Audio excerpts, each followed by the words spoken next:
Hello and welcome back to a new episode of the Global Glug. My name is Renato Molo and today I'm with Antonio Lopez, founder of Samai Distillery in Cambodia. Hello Antonio, how are you? Thank you very much for your time. Hello, Renato. How are you? Yeah, thank you very much for this invitation to be here and to see you here and get to share the stories and talk about rum. Yeah, it has been a while. We are talking. We had a couple of chats also about rare spirits. We are going to talk later about your this other project you have. But first of all, I wanted to ask you. Yeah, I'm curious about you. So you told me you also had a past in Switzerland. I'm from Switzerland as well. You went at the hotel school there, and you are from Venezuela, if I'm not wrong. So Correct, yeah. how come a Venezuelan guy ends up in Laos? Sorry, in Cambodia, Okay. and opens a distillery in Cambodia. What happened? Definitely, definitely. So yeah, I'm from Venezuela. I grew up there and I was there until I was 18 years old. And I always wanted to do something different, right? I wanted always to try something different, and that's why I started like traveling the world. My first stop was actually in Switzerland, so we are where you're from. I was in Valais studying hospitality management. I went to Le Roche Hospitality School. So I was there for almost 4 years. I did a couple of internships. So I was living also in the Caribbean, and I for a few months in Aruba and a few months in San Barthélemy, working for hotels. And then when I graduated from there, I ended up in China, right? So I ended up in Shanghai working for hotels where I spent almost 3 years. I was also learning Mandarin and everything. So I was really getting involved with the culture and the people there, right? And after a few years there, I decided to study an MBA. So I was looking to stay around Asia, and I was looking at different options of MBAs, and I found the one at the National University of Singapore, which I got into. So then I moved to Singapore, right? And in Singapore, I was studying the full-time MBA. I was traveling a lot around Asia, and I thought Singapore was going to be my home forever. I was planning that, but then I went to Cambodia as a tourist Hmm. and stayed for 10 years. That's how much Cambodia captivated me. Yeah. And it was just amazing, going from Singapore, which is, as you may know, a financial center, you know, a super developed country, going to Cambodia, which is completely opposite with the chaos, the anarchy. I think that's what pulled me as well. So I decided to move to Cambodia, and my first project there was, into F&B. Having a hospitality background, I opened a couple restaurants, a cocktail So bar. you were always in the F&B, so with drinks already, with Yeah, correct. cocktail. Okay. And there I opened a couple of restaurants and a cocktail bar, speakeasy style. So that yeah, I was dealing with alcohol and there I met a friend of mine that we used to study at the same school in Caracas. He was also living there for different reasons, Daniel Pacheco, and also from Venezuela. So we met there and we, became friends again. And being from Venezuela, as you can imagine, we have a rum culture, right? So we do have a passion for rum. We were there and we saw that I was dealing with beverages and it was difficult to find rums in Cambodia at that time. Even imported rums, you could find only like three brands. When was it, more or less? That was in 2000, end of 2010 when I moved there.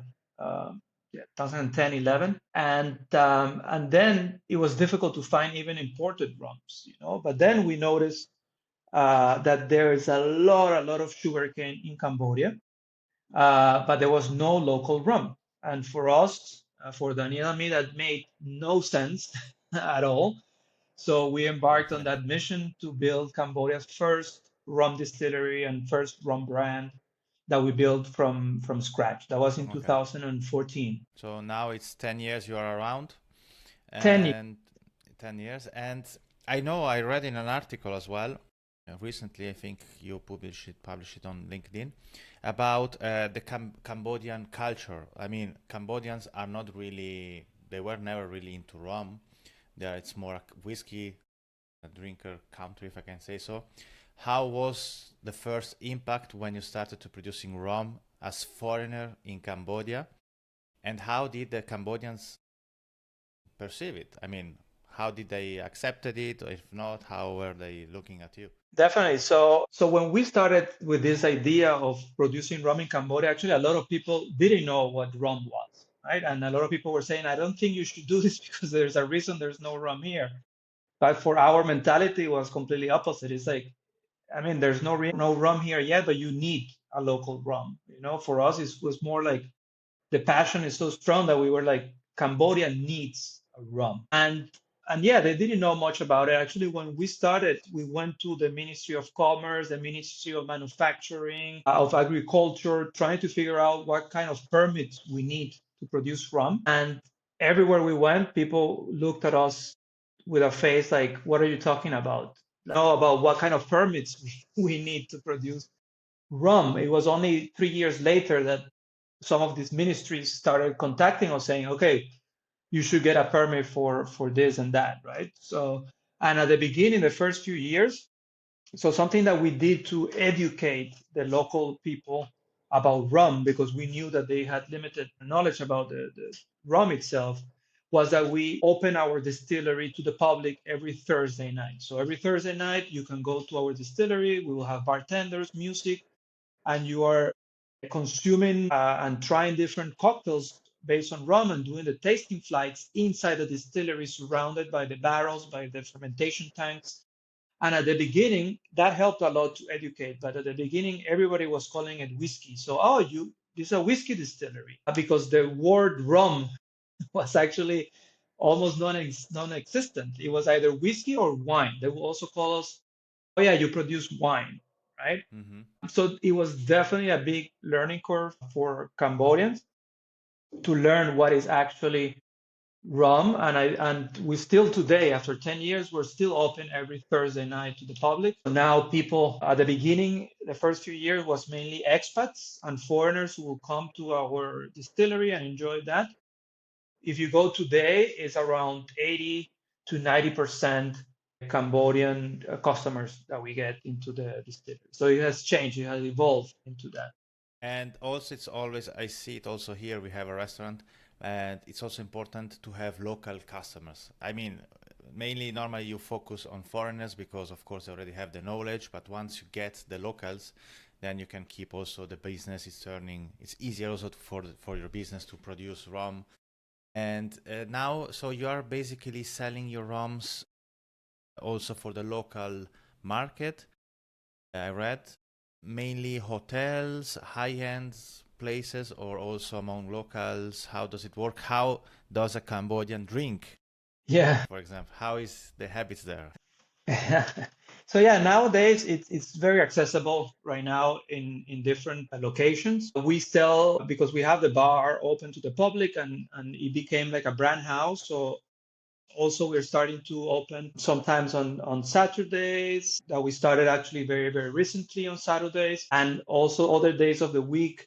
We do like master classes or cocktail classes and tours, because we have changed our main distillery to a new location, because we were expanding. The space was getting too small for our production. So Sorry, where are you exactly yeah, in Cambodia? Where? In the in capital Phnom city? Penh. So we've always been in the city center, literally like the city center of Phnom Penh. But now, since a few months ago, we got a new location, a factory that is 3 to 4 times bigger than the actual one. So the original one. So the original one became more of like a brand house. So we do sell products directly, but we also are working with wholesalers. We're also working with some liquor stores that are nationwide. So they're not only in Phnom Penh, but in Siem Reap, in Mm-hmm. other cities. Yeah.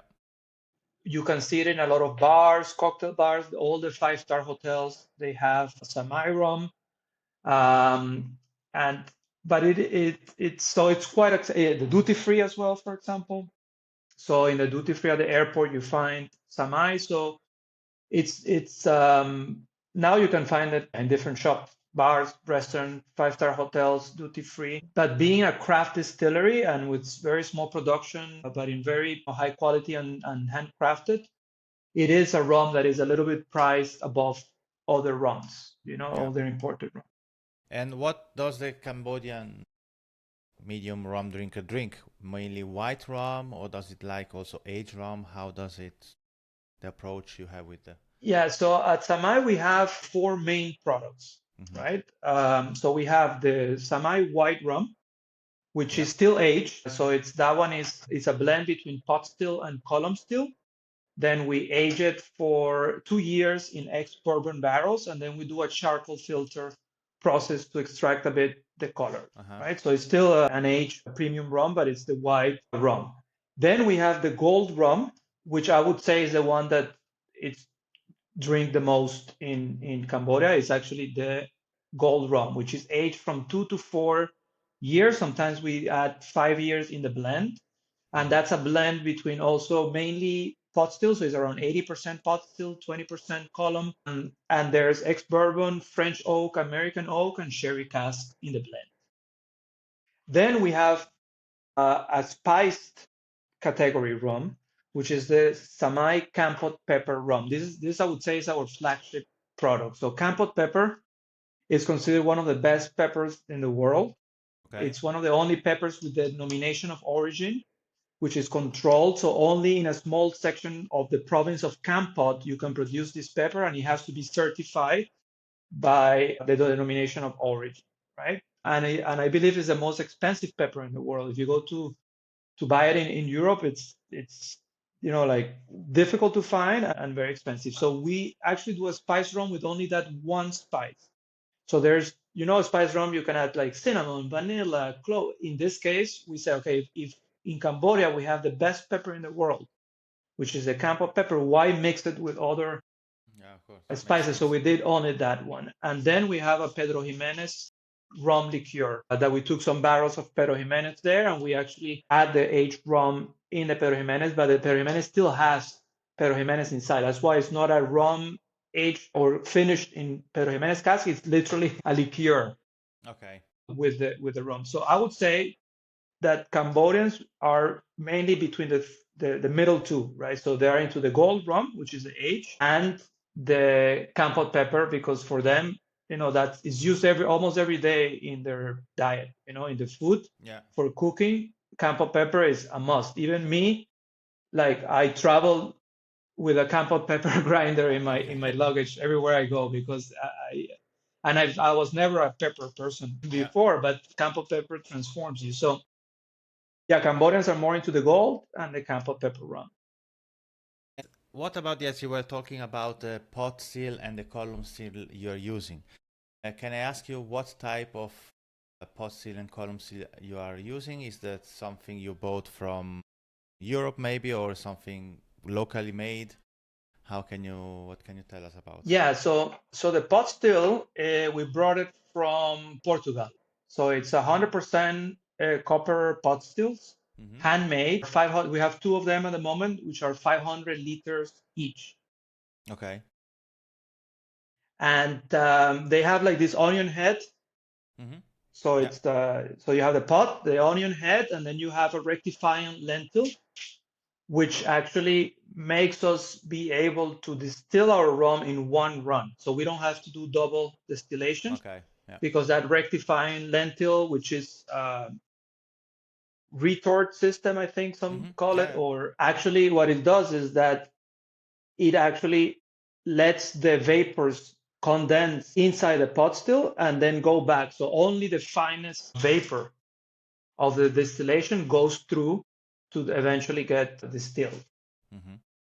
And so we have two of those, and then our column still we have it's only a 200-liter column. The pot is copper, and it has 7 plates of distillation. But then it has the second one as well that you can do like for gin style. So for example, for the Kampot Pepper Rum, we also do a vapor infusion system, like similar to the gin. So we use that, and we also use the pot stills that are only, if I'm not mistaken, 30-liter pot stills. So they're very, very small. The same as the 500 liters from Portugal, 100% copper.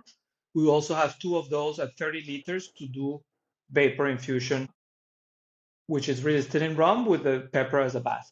But we also do infusion, normal infusions as well. Mm-hmm. So the Kampot Pepper Rum is like a blend between many ingredients. And all your rums are molasses-based rums, or you are also experimenting with juices? We wanted to create something more towards the let's call it Spanish style or Latin style rums by using molasses. So we buy molasses from the south of Cambodia, from Kokong, Mm-hmm. and yeah, we ferment 100% from molasses. Okay, yeah. And recently I was listening. So, you know, I live in Colombia. The problem is always I don't get all the products. Your products, it's impossible to get. It's the problem here. But I heard a podcast, the Romcast, they were talking about a new product coming from Samai Distillers, the flagship from La Maison du Vin. And I wanted to ask you, I'm curious about how this process works. I mean, have you been to the company to offer your product, or was it the other way around? How does it work? This doing this selling? I mean, I guess in bulk to these third parties. How does it work? And I think this Yeah, also helps you for your brand to take your brand definitely, out there. definitely. So actually, they contacted us, and this was before COVID, right? This was Okay. like, yeah, probably 2017. That's when we started working with La Maison de Whiskey. So since 2017, we have already been selling Samai Rum in France and Singapore Mm-hmm. through La Maison de Whiskey. That was actually Okay. our two first export markets. And since then, we have built that relationship with La Maison de Whiskey. And I believe it was around 2019, just before COVID, that, well, we spent like around a year discussing this project. So they have been to our distillery to visit a few times from their office in Singapore. And we then started taking samples from different barrels. And they chose, if I'm not mistaken, 4 different barrels. So one barrel was for Singapore, specifically for the Singapore market, and then 3 barrels went to France. But that was before COVID. So actually, even for us, that was been a surprise every time. This is the second release that we see from the Flag Mm-hmm. series, and even for us, it's like, oh wow, that's cool, because they bought the barrels, but then we didn't know for what specific product they Okay. were going to bottle it. So basically, you sell them the barrel and you don't know exactly what they're going to do with your product. Is that correct? Can I say so? Well, there is a contract, so there are Mm. some rules, let's say, that what can do and cannot do. It's just that, yeah, we thought at the beginning they could use it for the other brands that they have, like the Transcontinental. Mm-hmm. Yeah. We thought it could be something like that, but I mean, definitely we don't know exactly what they're going to put, but there are some rules in the contract of Okay. what they can write, they cannot, Yeah. and all that. Yeah. Interesting. Yeah.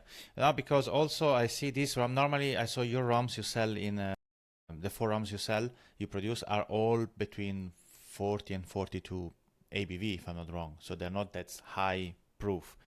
But this one was, if I'm not wrong, at 57, something like this. So this is 56 also, something. Yeah. yeah. Is this something also you can discuss, or they choose? They do it maybe, say, barrel proof, if I can say so. Is there Yeah, anything? definitely. And actually that we have been big fans of barrel proof. We have done a few before Mm-hmm. under the Samai bottling, because that's those 4 products that we mentioned is just the 4 core products, right? But we have done some single cask, we have done some partnerships, and we are actually launching a new single cask by the end of the month, because remember that right now it's 2024, it's 10 years of Samai Distillery, right? So we're launching a 10-year. It's not a 10-year-old rum, because at the beginning we were unable to keep a barrel from day one, because we were so small that Yeah, we had to you have use the product. Yeah, correct. But if I'm not mistaken, it's like a 7-year-old rum, and we're doing a single cask. I don't know what strength, but so that's something that we are happy that it's being done, because if La Maison de Whiskey is actually bottling a single cask, I mean, for us that's good news, because that means, like, there's no need to add anything yeah, to exactly. change what it was. So they're actually bottling the liquid that we produce as it is. So for us, Yeah, that's amazing, Yeah, of course. And again, it takes you to the next level because they give you a lot of visibility and people start talking about you and maybe new project coming. And this is the things that a small distillery, yeah, of course, is looking for. I wanted to ask you also about what's next for Samai. So any project that you have are going on? Maybe, yes, you told me single cast, maybe something else, I don't know, getting Yeah, bigger one day or exporting the definitely. countries you're exporting. You told me Europe, Singapore. Is it difficult to export? How does everything work with Samai Yeah, from Cambodia? definitely is very difficult to export for Cambodia. There's a lot of bureaucracy there, and also because we were, yeah, I could say the first distillery to start exporting from there. So we were creating an industry and changing the game a bit, right? So exporting alcohol was new for everyone there, right? Hmm. We have had issues where they think that our bottles are considered dangerous goods, right? Because dangerous goods is when you actually sell bulk in 1,000 liters at cask strength, for example. But Yeah. when you're bottling at 70 cl at 41%, it's not dangerous good. But still, because there was a lack of this experience for everyone in Cambodia, we have found a lot of setbacks and difficulties. But at the end of the day, everything is always resolved one way or another. So we are expanding to new markets. In Asia, for example, we're working with La Maison de Whiskey because La Maison de Whiskey Singapore are actually a hub for other countries as well, right? So they have partners in different countries, in different markets. So we're working with them. They helped us open Malaysia, for example. We found Samai Rum. You can now buy it in Australia, and Hmm. it was actually not through us. It was also a surprise for us to see that Samai is officially in Australia, but because of re-export from other suppliers. And right now, there's a container coming from Cambodia to Denmark, where we will have it in a bonded warehouse. So that will make it easier for us to enter new markets in Europe because so far, all the orders from different markets in Europe have been made directly with us in Cambodia. So that means shipping one, two, three containers at a time. Pardon, sorry, not containers, pallets Yeah. when it becomes extremely expensive when you're just sending one pallet, two pallets, three pallets. Now what we did is we are sending one container to a bonded warehouse that is still ours in our name. So then from there we can actually sell to different markets in Europe with the stock that we already have in Europe. So that will definitely open new markets. There is just arrived also in Poland. So Poland is the new official market as well. So definitely step by step, we are entering new markets, but it's still step by step because our capacity of production is still really small. Yeah. But we are, sorry, Yeah, no, I just wanted to, yeah, of course, point out that also sometimes when you do contracts with bigger companies, they ask you to have big quantities. If you don't match the minimum quantities, you cannot really get into a market. definitely. But this will make it easier for that, that we can have more products there. And because right now, if La Maison de Whiskey, for example, makes an order from us, it could take 3 to 4 months. Okay. Since the order is placed, we prepare, we send, takes 2 months in a boat, and then all the import. Right now it could probably take a week or so, when Yeah, we have the stock there. of course. But also we are growing our production. So we are also right now, as we speak, in a fundraising. So we Okay. have already signed a few new investors, but we haven't closed the round yet. So the idea with this round is to really grow because we've made like around 5 different rounds before of investment, but the previous rounds were mainly for foundations, to get Hmm. more Yeah. established. But right now, the round that we are right now, it's the round for expansion. It's the round for growing our production capacity. That's why we took the new factory that we moved a few months ago. Is because of this current round that we are racing to buy new pot stills, new column stills, a lot of new barrels, expanding the team as well. And How many people work with you? How many right people? now we are around 20. Okay. 20 people. We do everything in-house because we have marketing, from the administration, let's say, accounting, admin, Yeah. marketing to the production itself, because we buy molasses and we do fermentation, distillation, aging, blending, bottling, labeling by hand. We do everything ourselves. So it's around 20 people at the moment. And the idea with this new expansion is to continue growing the team, Yeah. to Yeah, of course. There is a moment that you will need more people. And about Cambodian competitors, is there any big producer or also smaller? I think there are other Cambodian producers around. There are some. I think there is a French guy also doing rum in Cambodia, if I'm not wrong. correct. So the newest one is this brand called Ampuff, Mm-hmm. which I haven't had a chance to try it because last time I went to Cambodia last year, you could still not find it. It was still quite new. So I didn't get a chance to try it yet. Okay. But Ampuff is, yeah, it's made by it's a French company, I believe, and they do from sugarcane juice. So they're doing agricole style rums. And before them and after us, there was another brand of rum, but I believe it's not running anymore, right? Okay. So they started a few years after us, and I believe they stopped already. Okay. Maybe big difficulties or maybe. Yeah, I'm not I'm not 100% sure. I think But it's a yeah, there tough. was a couple of another brand, and I don't know any other. There's a few gins right now, but it's in rum. I believe it's only us two at the moment. Yeah, and I think it's a tough market doing rum, alcohol in general speaking, because the market is so saturated.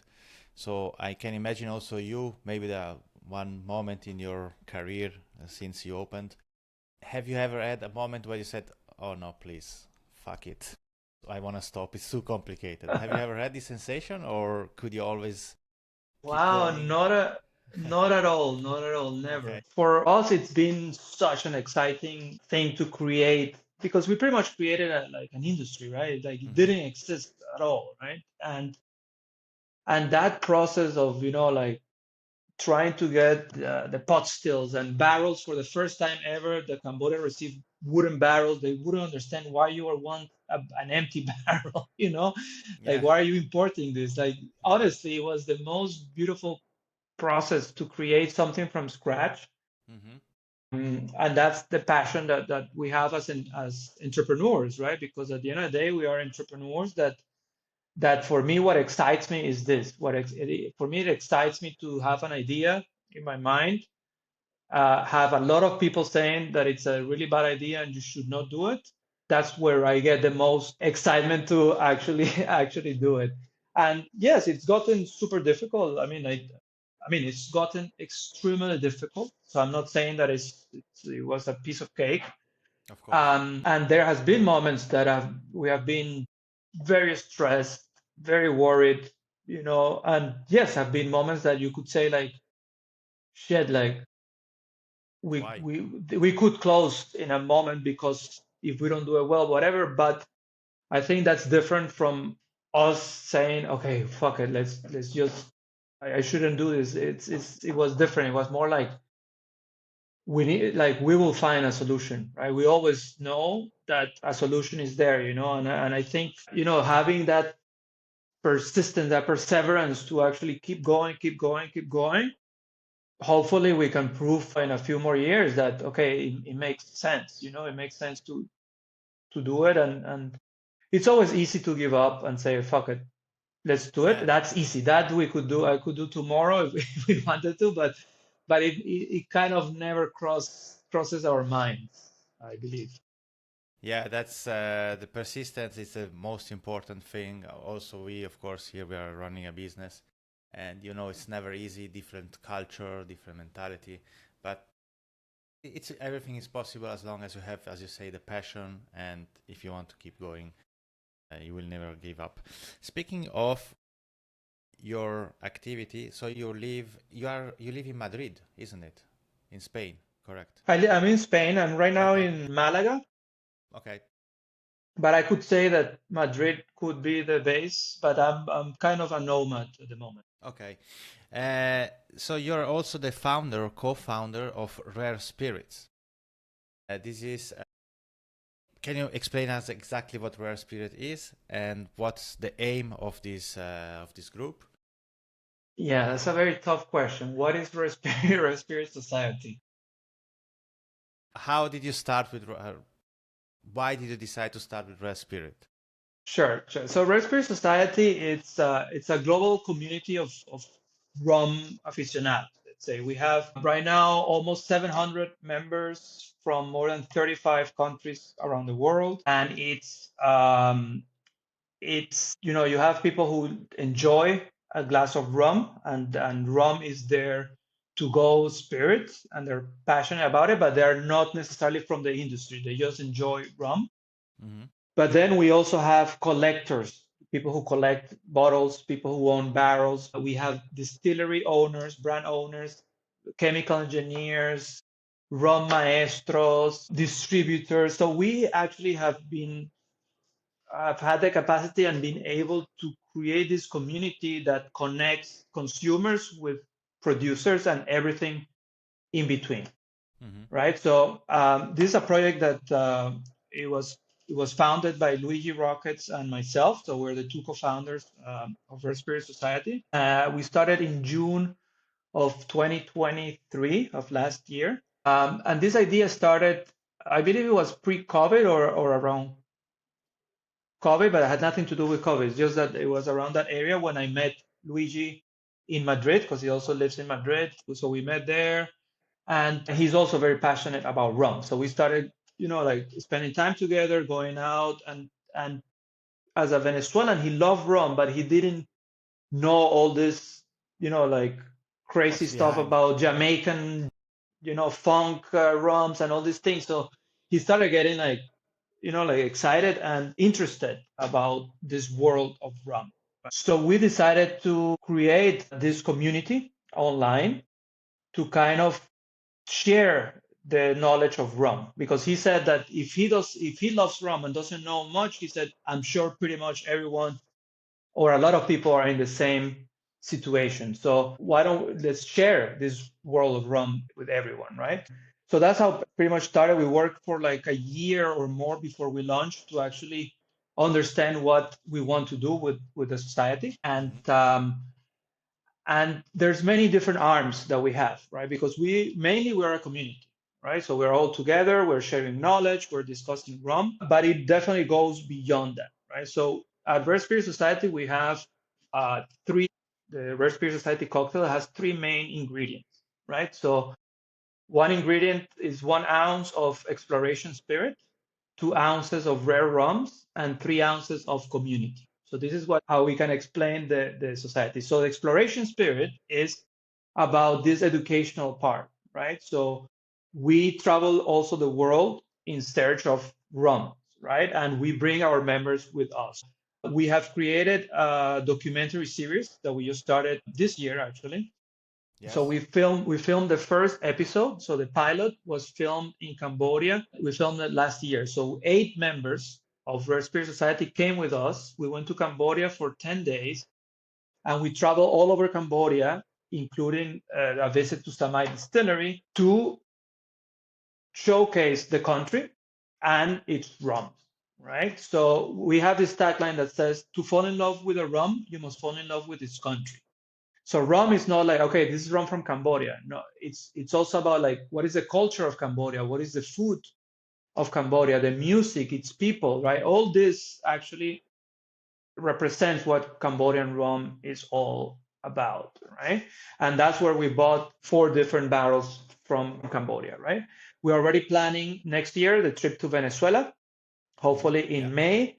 And we're discussing also, we want to go to Jamaica, Barbados. We're thinking now that we live in Spain, Spain has a lot of history tied to rum. And so that's part of the exploration spirit. We also do the master classes, which you have been to some of them, which is kind of new, but having like a couple master classes per month to share knowledge, right, between our members. Then the rare rum is our second ingredient. And that's because we, like mentioned, we own right now 13 different barrels.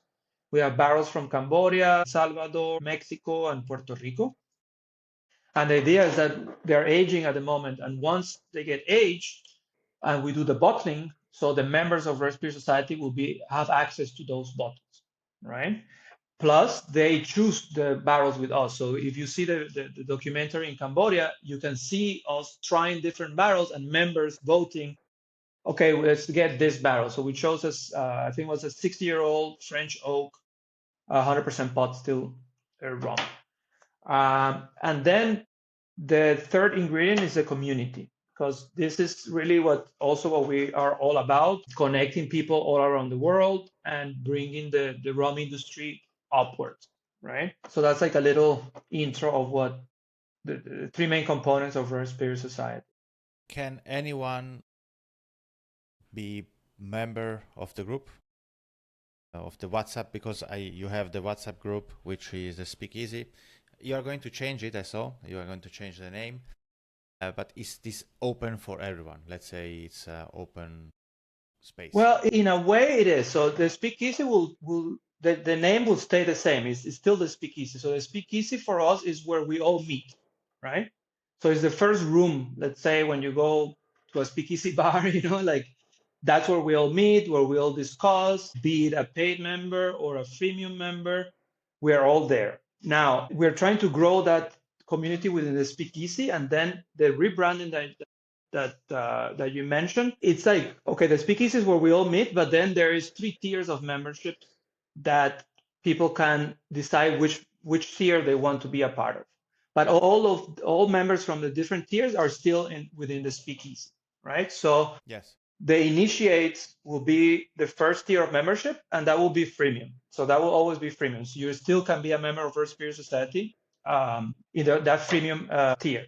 Then there will be a second tier that will be called the Legends. This will be there will be an annual fee, and of course that will get you access to more different benefits from the society. For example, the Speakeasy being the main group in the WhatsApp, we are planning to open around 5, 6 to start with, maybe more later, different groups more targeted to specific needs of our members, right? So we see there's a lot of members that are looking for distributors, or a lot of members that are wanting to sell. We get a lot of contacts from people that want to sell barrels. uh-huh. Yesterday was somebody saying, I have barrels. No, that was today. So I have barrels that are pretty much collectible within the $50,000 range. So we don't want to be spamming in the Speakeasy like people offering too many things. So we will create a room specifically for, let's say, people who are collecting or selling collectible barrels. But then for these specific groups, only the Legends and the Sugarcanes, which is the third tier of membership, that they pay a lifetime fee. So it's a fee one time, and they're members for lifetime. Them and the Legends, which will be an annual fee, they will be the ones with access to these other groups. And the Initiates, which is freemium, they can only be at the Speakeasy. Now, right now, anybody from the rum industry, yes, can enter the Speakeasy. But as you know, like there's a limit, right? We want to limit it so there will not be more than 1,000 people. I think WhatsApp actually gives you a maximum of 1,050 that you can have in one group.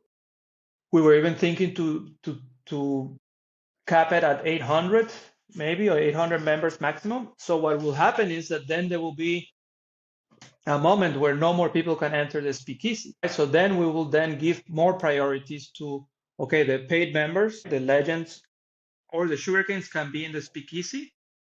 But for now, it's like anyone can join. But of course, as long as they are from the rum industry, otherwise it makes no sense for them to be there. Of course. It's like a big community where people can interact, and it's really interesting. Sometimes the questions, and you learn every time, and it's really interesting to have groups like this. Yeah, for personal knowledge, or of course, if you want to sell, this is another history. But at least we can share knowledge. Definitely. I have to wrap it up, a last question to you about the rums, Samai. Sure. What do you think the legacy you will give to Cambodia with your rum in, say, next 20 years? Wow. Well, being Cambodia's first rum, and